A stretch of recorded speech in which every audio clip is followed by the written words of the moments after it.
औज़ुबिल्लाहिमिनश्शैतानिर्रजीम बिस्मिल्लाहिर्रहमानिर्रहीम अल्हम्दुलिल्लाहि रब्बिल आलमीन बलगल उला बिकमालिही कशफदुजा बिजमालिही हसनत जमीओ खिसालिही सल्लु अलैहि वालिही अस्सलाम अलैकुम या रसूलल्लाह वला आलिका व सहाबिका या हबीबल्लाह अस्सलाम अलैकुम या ख़ातमुन नबिय्यीन अस्सलाम अलैकुम या रहमतुल लिल आलमीन अस्सलाम वालेकुम रहमतुल्लाहि व बरकातुहू। प्यारे दोस्तों, Iqbal group of BS zoology की तरफ से तमाम दोस्तों को मोहब्बतों भरा सलाम। उम्मीद करता हूँ सब दोस्त खैर खैरियत से होंगे। अल्लाह पाक हम सबको अपने हिफ्ज़ व अमान में रखे और हमारे मुल्क पाकिस्तान को दिन दुगनी रात चुगनी तरक्की अता फरमाए। दोस्तों, ये चैनल BS ज़ूलॉजी के स्टूडेंट्स के लिए बनाया गया है, जिसमें तकरीबन तमाम सब्जेक्ट के लेक्चर को इंशाअल्लाह डेली बेस पे अपलोड किया जाएगा। दोस्तों, तरक्की के इस सफ़र में आप सब दोस्तों का साथ इंतहाई ज़रूरी है। तमाम दोस्तों से एक छोटी सी रिक्वेस्ट है, हमारे चैनल को सब्सक्राइब करें, लाइक करें, कमेंट करें और इसके साथ साथ हमारी खिदमात से मुस्तफ़ीद होते हुए कीमती अरासे में ज़रूर आगाह फरमाएँ। आप सब दोस्तों के कीमती ताउन का बहुत शुक्रिया। दोस्तों, आज हम जिस बुक को डिस्कस करने चाह रहे हैं उसका नाम है एनिमल फॉर्म एंड फंक्शन 1। तो इसका मॉड्यूल नंबर 141 ही डिस्कस करने जा रहे हैं, जो कि फ़ाइनल पार्ट का हिस्सा है। तो दोस्तों, मॉड्यूल नंबर 141 जो है summary of the chapter part 2, यानी कि हम जो पिछले टॉपिक्स में हार्मोन को डिस्कस करके आए हैं और इन्हीं टॉपिक्स को हम मज़ीद आगे डिटेल से पढ़ेंगे इंशाअल्लाह। तो चलते हैं दोस्तों हार्मोन के तरफ, अपने टॉपिक की तरफ कि हार्मोन है क्या चीज़। हार्मोन जो हैं दरअसल केमिकल सब्सटेंसेस हैं जो कि जिसमें मैसेंजर मालिक्यूल की तरह एक्ट करते हैं।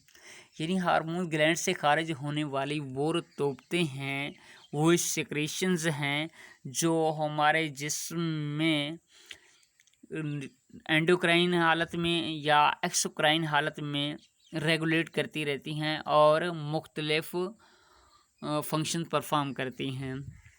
तो आज हम इन हार्मोन्स को इनवर्टिब्रेट्स और वर्टिब्रेट्स दोनों में ही पढ़ेंगे। तो सबसे पहले हम पढ़ लेते हैं कि इनवर्टिब्रेट्स और वर्टिब्रेट्स क्या हैं। इनवर्टिब्रेट्स ऐसे जानदार हैं जिनके अंदर वर्टिब्रल कॉलम यानी कि रीढ़ की हड्डी नहीं होती, और वर्टिब्रेट्स ऐसे जानदार हैं जिनके अंदर वर्टिब्रल कॉलम यानी कि रीढ़ की हड्डी पाई जाती है, वो वर्टिब्रेट्स कहलाते हैं।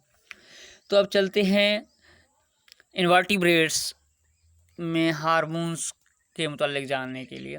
ज़्यादातर इनवर्टिब्रेट एनिमल्स में न्यूरो सेक्रेशंस पैदा होती हैं जो कि न्यूरोपेप्टाइड्स कहलाती हैं, और ये न्यूरो सेक्रेशंस हार्मोन के तौर पर काम करती हैं।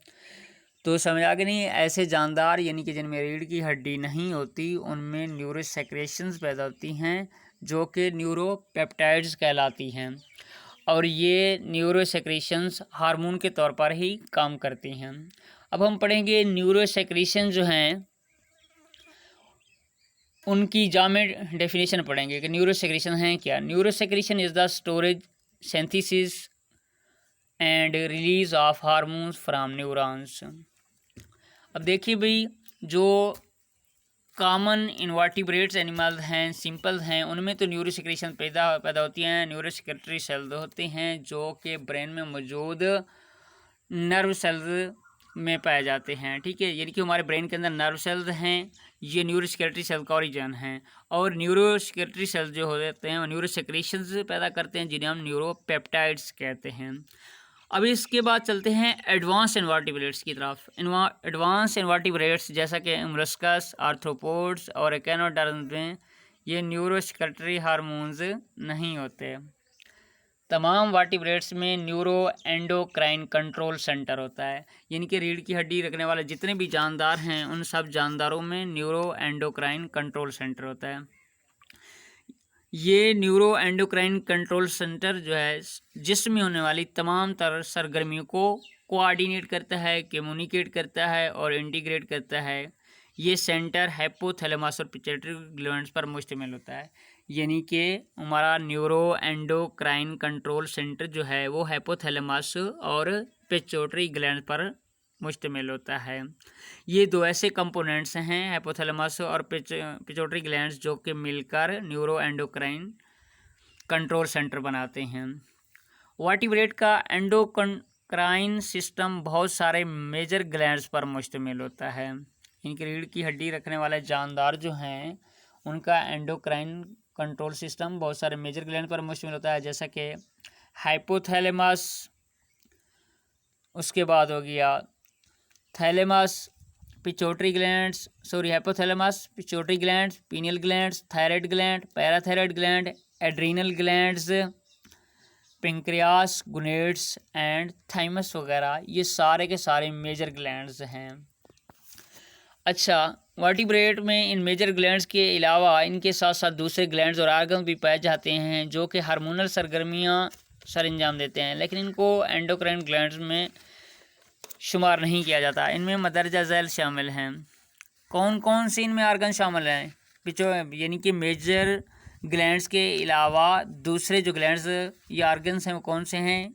इनमें प्लेसेंटा हो गया और डाइजेस्टिव ट्रैक्ट यानी कि निज़ाम की नाली हो गई, हार्ट एंड किडनीज, और इसके बाद जो है mind body links occur through the hypothalamus. देखो यहाँ पे हाइपोथैलेमस का बार बार जिक्र किया गया है।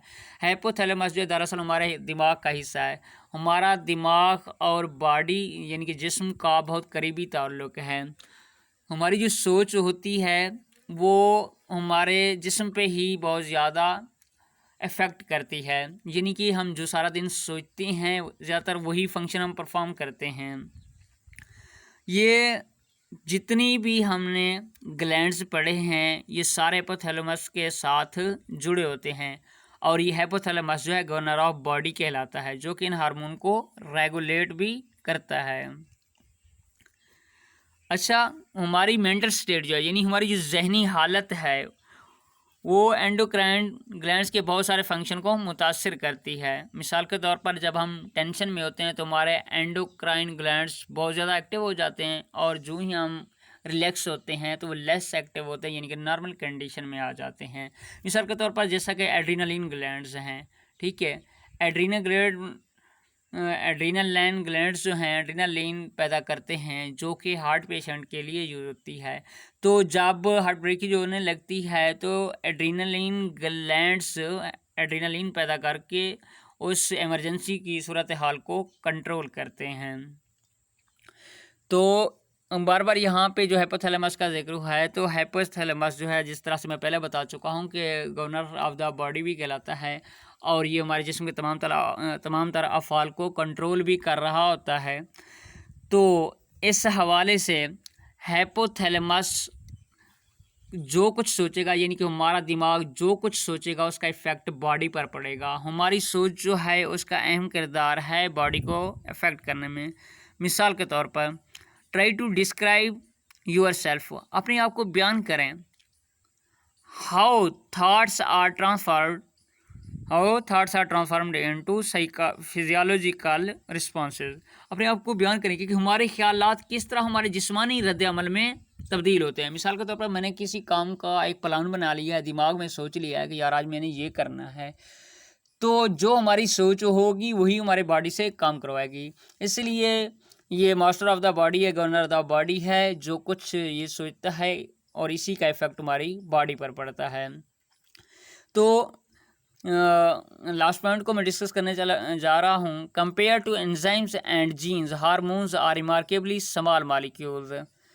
देखें भाई, एंजाइम्स और जीन्स के मुकाबले में हार्मोन्स बहुत ही छोटे मॉलिक्यूल्स हैं जो कि ग्लैंड से यानी गदूद से खारिज होते हैं। ये दरअसल रतूबते हैं जिन्हें हम मेजर तौर पर जो है दो हिस्सों में तकसीम करते हैं, यानी एंडोक्राइन ग्लैंड्स और एक्सोक्राइन ग्लैंड्स, जो कि नाली वाले गदूद हैं और बगैर नाली वाले गदूद। और ये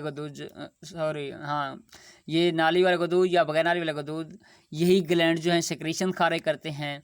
कुछ सेक्रीशन जो होती हैं वो डक्ट्स के अंदर बहती रहती हैं, और बाकी जो होती हैं वो खुलेआम ब्लड वगैरह में ही बहती रहती हैं। तो ये था हमारा आज का टॉपिक उम्मीद करता हूँ सब दोस्तों को इंशाल्लाह अच्छी तरह से समझ आएगा। मज़ीद अगर कोई कमी कोताही हो तो आप सब दोस्त अपनी कीमती आराज़ से आगाह फरमाएंगे।